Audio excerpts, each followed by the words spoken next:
नमस्कार मित्रांनो, प्रेमाची गोष्ट या मालिकेच्या आजच्या भागामध्ये आज आपण पाहणार आहोत. सागर व मुक्ता हे दोघेही पार्टीसाठी आलेले असतात. तर सावनी आणि हर्षवर्धन हे दोघेही पार्टीसाठी आलेले असताना सागर त्यांच्या दोघांनाही पाहतो. हर्षवर्धन सागरला पाहतो तर स्वतःशीच म्हणतो, सावध जाग्यावरती पोहोचलंय, बेसावध राहून शिकार करायला आता मजा येईल. सागर त्यांच्या दोघांकडे खूप रागाने पाहत असतो. तर त्यानंतर सागरचा मित्र सावनीला पाहतो आणि लगेच तो तिच्याकडे येत तिला म्हणतो, अगं हे तू काय करून घेतलंय स्वतःचं? तर सावनी म्हणते, काय केलंय, मी बरी नाही दिसते का? तर निखिल सावनीला उत्तर देत म्हणतो, अगं या पार्टीमध्ये जर कोणी चांगलं दिसत असेल तर तू आहेस. तर तिथे निखिलची बायको देखील आलेली असते. तर ती सगळ्यांना म्हणते की आपण एक सेल्फी काढूयात का? तर हर्षवर्धन म्हणतो, तुम्ही काढा सेल्फी, मी आहे बाहेर. आणि हर्षवर्धन तिथनं निघून जातो. ते सेल्फी काढायला लागतात. तर निखिलची बायको सागरला पाहत त्याला म्हणते, अरे सागर तू सुद्धा ये ना. तर सागर मान हलवत नाही बोलतो. सावनी देखील सागरला बोलवण्यासाठी नकार देत असते. निखिलची बायको काय कोणाचं ऐकतच नाही आणि सागरला सेल्फीसाठी आग्रह करत असते. निखिलची बायको शेवटी सागरला सेल्फी घेण्यासाठी कन्व्हिन्स करते. ती सागरला सावनीच्या शेजारी उभी करते आणि ते सेल्फी घेऊ लागतात. पण निखिलची बायको सागरला म्हणते, सागर जरा हस ना. तर सागर न हसताच तिथनं निघून जातो. सावनी देखील सागरकडे खूप रागारागाने पाहत असते. सागर गेला हे पाहता निखिल लगेच त्याच्या मागे मागे जातो. तर सागर पार्टीतच येऊन दारू पिऊ लागतो. तेवढ्याच सागरच्या मागणं निखिल येतो आणि सागरला समजावत म्हणतो, सागर मला तुझ्या आणि सावनीबद्दल काय झालंय हे समजलं होतं, पण काय करू मी पण, सावनी ही अंजलीची मैत्रीण आहे. तर सागरही म्हणतो, काही हरकत नाही. तर इकडे मुक्ताही सागरला शोधत असते. लगेच मुक्ताला समोर सागर दिसतो. तर मुक्ता स्वतःशीच म्हणते, घ्या आता, इथे मित्रांशी बोलत बसलाय हा, मी आहे इथे याचं भानही नाहीये याला. तेवढ्यात हर्षवर्धन तिथे मुक्ता आणि सागर या दोघांनाही पाहतो. हर्षवर्धनच्या शेजारी सावनी येऊन बसते. मुक्ताला उभं पाहता लगेच हर्षवर्धन सावनीला म्हणतो, पाहिलंच बिचारी, नवऱ्यासोबत आलीये तरीही एकटी उभी आहे, त्यापेक्षा आपणच बरे ना. सावनी लगेच हर्षवर्धन वरती सोडत म्हणते की तुला खूप पुळका आलाय तिचा, कधीपासनं म्हणतोय की बिचारी एकटीच उभी आहे, एकटीच उभी आहे, आता काय जाऊन तू तिला कंपनी देणार आहेस का? हर्षवर्धन म्हणतो, मी नाही तर तू कंपनी देणार आहेस तिला. मुक्ता तिथे एकटी उभी आहे, सागर त्याच्या मित्रांबरोबर आहे. सावनी मात्र हर्षवर्धनला म्हणते, हर्ष रे आत्ताच तोंडावर पडलोय ना, या सागर आणि मुक्ताने आपलेच दात आपल्या घशात घातलेत, तुला कुठून इतके ऍडव्हेंचर सुचतात? हर्षवर्धन मात्र सावनीला म्हणत असतो, तू तिच्याकडे जा आणि तिची माफी माग. सावनी मात्र या सगळ्या गोष्टीसाठी नकार देत असते. सावनी म्हणते, मी ही पार्टी एन्जॉय करण्यासाठी आली आहे आणि इथे माझे सगळे जुने फ्रेंड आहे, मला इथे कुठलाच तमाशा नकोय. हर्षवर्धन सावनीला म्हणतो, मग त्या जुन्या फ्रेंडचाच उपयोग कर.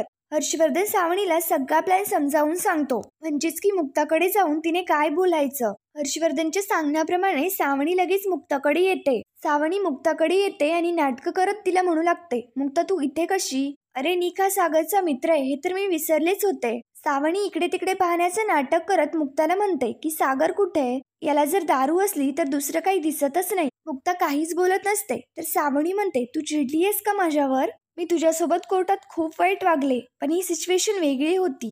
सई माझ्यापासून लांब जाते या गोष्टीबद्दल मी इमोशनल झाले होते. सावनी मुक्ताला म्हणत असते की तू इथे एकटीच का उभी, चल आपण ड्रिंक घेऊयात. तर मुक्ता म्हणते, नाही नाही, या पार्टीत मी कोणालाच ओळखत नाही.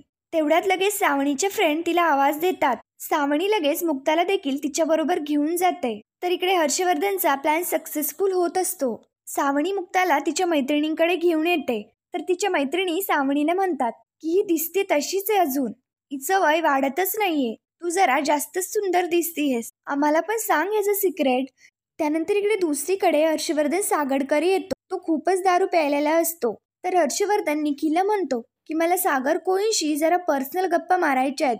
निखिल लगेच तिथं निघून जातो. हर्षवर्धन सागरच्या खांद्यावरती हात ठेवत त्याला म्हणतो की सागर, बोलण्यासाठी जागा अगदी परफेक्ट निवडली, म्हणजे आपल्याला कोणी डिस्टर्ब करणार नाही. हर्षवर्धनने सागरच्या खांद्यावरती हात टाकलेला असतो, त्यामुळे त्याला खूप राग येतो. सागर त्याला म्हणतो की हात काढ. सागर म्हणतो, दारू चढली का तुला? तुला कधीपासून चढायला लागली? तर हर्षवर्धन सागरच्या प्रश्नावरती उत्तर देत म्हणतो, जेव्हापासून तू माझ्या सगळ्या गोष्टी तुझ्याकडे हिरावून घेतल्यास, केस जिंकलास, माझ्या सईला घेऊन गेलास, चांगलं नाही केलंस तू हे सागर. मला या सगळ्या गोष्टीमुळे खूप त्रास होतोय. सागर, तू मला दुसरं काही मागितलं असतं ना तर मी लगेच तुला देऊन टाकलं असतं, पण तू माझ्या सईला घेऊन गेलास.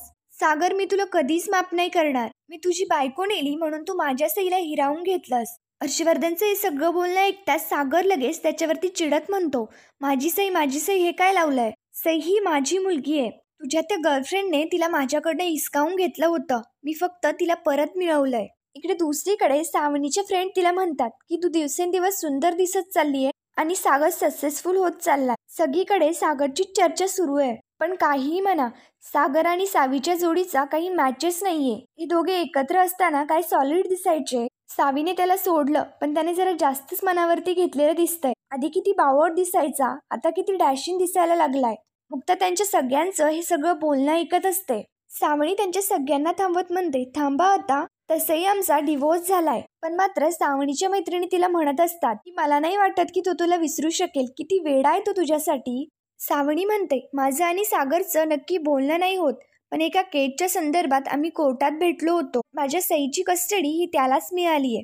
सावनीच्या मैत्रिणी म्हणतात, नक्की सांभाळणार आहे का तो सईला? मागे टीव्हीवरती एकदा दिसला होता. त्याला कुणीतरी सईवरून खूप बोललं. लगेच सावनी मुक्ताकडे पाहायला लागते. इकडे दुसरीकडे हर्षवर्धन सागरला म्हणत असतो की सईची तू केस जिंकलास म्हणजे सई तुझी मुलगी झाली. सई माझी अमानत आहे तुझ्याकडे आणि मी तिला मिळवून राहणारच, आणि ते कुठल्याही परिस्थितीत. सागर मात्र त्याच्यावरती चिडत म्हणतो, परत परत सईचं नाव नको घेऊ.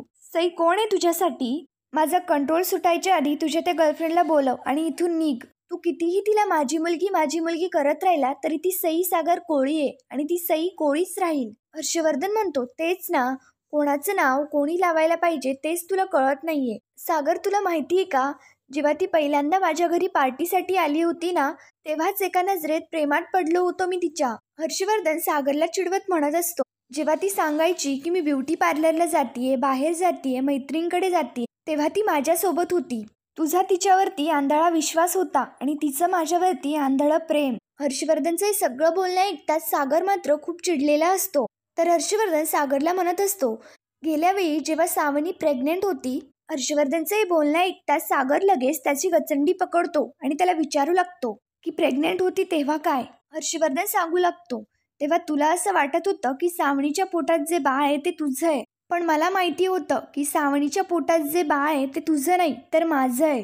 हर्षवर्धनचं बोलणं ऐकताच सागरला तर मोठा धक्काच बसतो.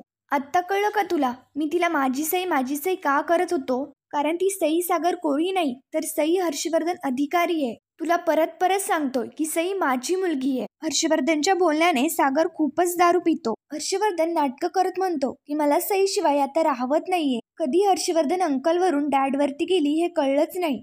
लळा लागलाय मला सईचा, पण आता बास, मी माझ्या मुलीला मिळवून राहणारच. ज्या कोर्टातून तू सईला माझ्यापासून हिसकावून घेतलं होतंस त्याच कोर्टात मी सिद्ध करेल की सई माझी मुलगी आहे. सागर कोळी, तू माझ्याकडनं माझा अवॉर्ड हिसकावून घेऊ शकतोस, पण माझी मुलगी नाही. मी तिला कुठल्याही परिस्थितीत परत मिळवेनच. आणि हर्षवर्धन तिथनं निघून जातो. तर हर्षवर्धनच्या सगळ्या बोलण्याने सागर खूपच डिस्टर्ब झालेला असतो. सागर खूप दारू पित असतो. इकडे दुसरीकडे मुक्ता एकटीच पार्टीमध्ये हिंडत असते. इकडे दुसरीकडे सागरला हर्षवर्धनचं सगळं बोलणं आठवत असतं. तर पुढील भागामध्ये आपण पाहणार आहोत, सागर एकटाच घरी येतो आणि सागर हर्षवर्धनच्या या सगळ्या बोलण्यामुळे खूपच डिस्टर्ब झालेला असतो. तर सई सागरकडे येते आणि त्याला म्हणते की पप्पा तू एकटाच आलास, मुक्ताई कुठे? सई सागरच्या गालावरचा तीर पाहतो आणि त्याला खूपच राग येतो. तो सईला खाली ढकलवून द्यायला लागतो. सई खाली पडणार तेवढ्यातच तिला मुक्ता पकडते. या सगळ्या गोष्टीमुळे मुक्ताला त्याचा खूप राग येतो आणि मुक्ता सागरला सक्त ताकीद देत सांगू लागते की तुमची हिंमत कशी झाली सईला हात लावायची? माझ्या मुलीला हात जरी लावलात तर तोच हात तोडून मी तुमच्या दुसऱ्या हातात देईल. पुढील भागांच्या डेली अपडेट्ससाठी मराठी रंग या चॅनलला लगेच सबस्क्राईब करा. धन्यवाद.